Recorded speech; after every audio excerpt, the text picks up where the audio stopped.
It's getting more and more international the more and more we move along. This is also a very, very special speech. This is also someone very, very special from the United States, but there is a visitor from Germany in the house as well.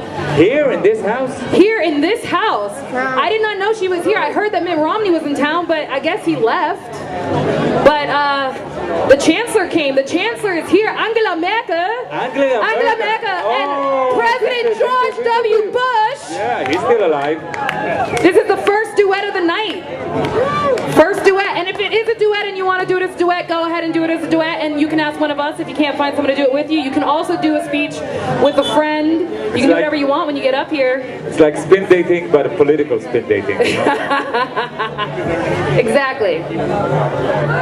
Alright, so Bushy Boy is in English, and Angela Merkel, she will be speaking Deutsch, German, for those of you not in the know. Ah, you need another mic. I'm coming.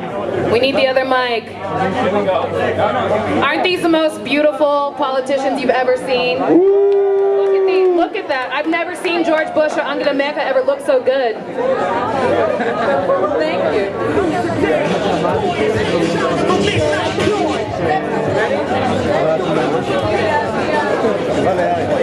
No, it's fine, I think.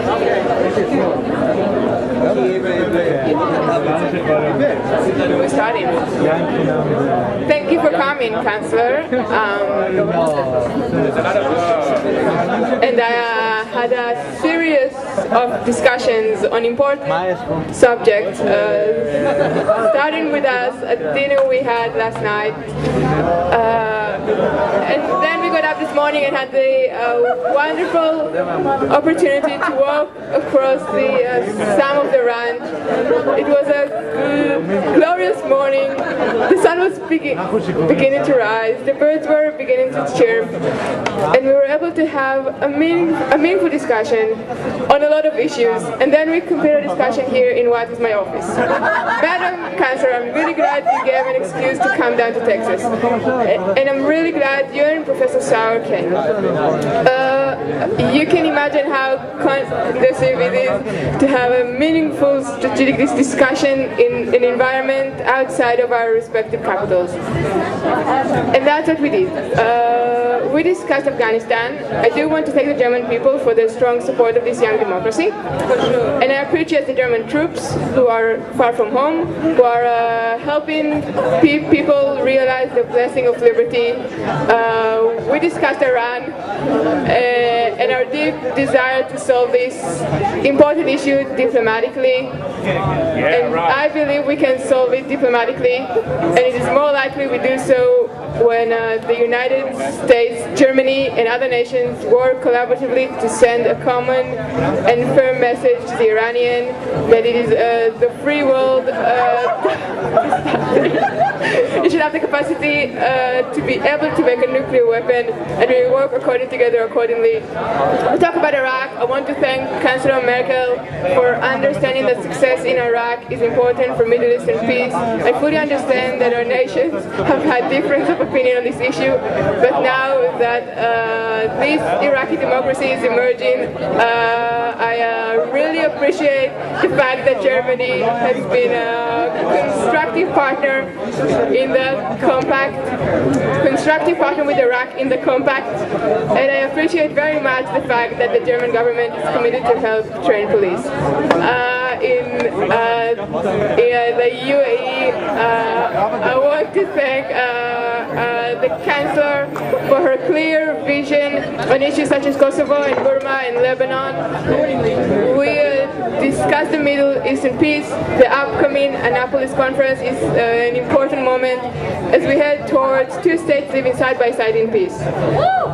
We had a very good discussion on Doha and the need for Germany and Europe and the United States to work closely together with developing nations such as Brazil and India to advance the Doha round. I appreciate very much the Chancellor's briefing on her trip to India. It helps a lot for those of us who are engaged in international politics to get advice from people who have seen firsthand the attitude of important players such as India. And finally, we had a meaningful and long long discussion on climate change. And once again, I assured Angela that I care deeply about the issue. The United States is willing to be an active participant and try to come up with solutions that bring comfort to people around the world, that it is possible to have the technologies necessary to deal with this issue without ruining our economies. It's hard to deal with the climate change issue if you're broke.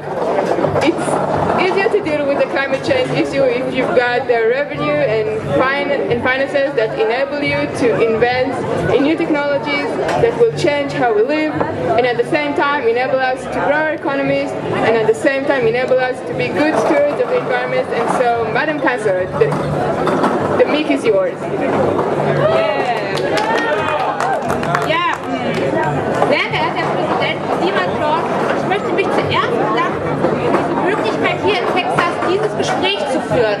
Auch im Namen meines Mannes. Es ist ein wunderschönes Fleckchen Erde, wie man in Deutschland sagen würde, und zeigt etwas von der amerikanischen Weite und der Vielfalt der Landschaft. Herzlichen Dank dafür, dass heute Morgen die Möglichkeit zum Spaziergang hatten. Das war eine wirklich neuartige Erfahrung. A new experience. Wir haben die Zeit genutzt, um uns über eine Vielzahl von Fragen auszutauschen und zu verständigen, dass sich das Thema um Afghanistan, wo wir vor allem auch darüber gesprochen haben, wie wir mit der afghanischen Regierung zusammen Vorstellungen über den Polizeiaufbau und den Armeeaufbau verbessern können, voranbringen können. Wir haben natürlich über das Thema Irak gesprochen. Die Bedrohung durch das Nuklearprogramm des Iran ist sehr ernst. Aber es sind gemeinsam der Überzeugung, dass diese Bedrohung diplomatisch gelöst werden kann. Wir sind entschieden, die nächsten Schritte hierfür zu gehen, die auch schon festgelegt worden sind, vorbereitet sind. Und das heißt, wenn Gespräche mit den Vertretern des Iran, mit dem Repräsentanten der Europäischen Union, Solana, nicht vorankommen, wenn die Berichte von der IAEO nach wie vor unzufriedenstellend sind, dann muss es über eine neue Runde von Sanktionen nachgedacht werden. Und nicht nur nachgedacht werden, sondern man muss das auch beschlossen werden. Darüber hinaus habe ich gesagt, dass Deutschland diesmal einmal auch für die wirtschaftlichen Kontakte der bundesdeutschen Unternehmen mit dem Irak anschauen wird und dass die Zeichen, wenn die Entwicklung weiter so negativ verfolgt, darauf gestellt sind, dass wir unsere Handlungsaktivitäten auch einschränken werden. Und ich werde darüber auch mit der deutschen Wirtschaft im Gespräch sein, wie wir das ja tendenziell jetzt schon stattfinden. Wir haben dann gesprochen natürlich über die Probleme im Nahen Osten und ich habe noch einmal deutlich gemacht, dass die Bundesregierung alle Anstrengungen der Vereinigten Staaten unterstützt. Die Konferenz in Annapolis und wenn es zu Erfolg machen. Wir begleiten das, wir wollen, dass der Nahostfriedensprozess vorankommt und wir sind überzeugt, dass die Konferenz in Annapolis hierfür eine sehr gute Möglichkeit bietet. Wir haben uns genauso über den Prozess im Libanon ausgetauscht. Deutschland hat mit UNIFIL eine Truppe an der Küste dort ein hohes Interesse, dass die Präsidentschaftswahl dort vorankommt und die Regierung Seniora gestärkt wird. Und insofern ist das auch ein gemeinsames Interesse. Wir haben über den Kosovo gesprochen. Die Gespräche gehen jetzt in eine entscheidende Phase hinein. Und ich kann nur auf beiden Seiten aufrufen, Serbien und auch die Kosovaren, dass alles da reingesetzt wird, eine vernünftige Lösung zu finden. Wir haben über das Thema Welthandelspreise ausgetauscht. Der Präsident hat hierüber gesprochen, über die UN-Reform des Sicherheitsrats haben wir gesprochen, die wir beide als eine Notwendigkeit ansehen. Wir haben darüber auch Gedanken ausgetauscht, die Projektentwicklung voranführen. Und haben natürlich über die Klimakonferenz in Bali gesprochen und diese ausführlich diskutiert. Ich glaube, dass es eine gute Chance gibt, dass die Bali-Konferenz erfolgreich sein wird. Auf jeden Fall gibt es eine Vielzahl von gemeinsamen Positionen von hier zwischen den Vereinigten Staaten von Amerika und der Europäischen Union. Wenngleich es immer noch Punkte gibt, wenn wir natürlich unterschiedliche Meinungen sind. Aber um die Agenda für ein nach Kyoto-Abkommen festzulegen, kann Indonesien ein Erfolg werden. Und wir werden zusammen daran arbeiten. Jawohl! אני לא יודע מה אתכם, אבל אני הסכמתי עם כל מילה שנאמרה פה. תודה רבה לכם על ההקשבה, דואט, 8 דקות, קבלו את הסיכות שלכם, ג'באלי.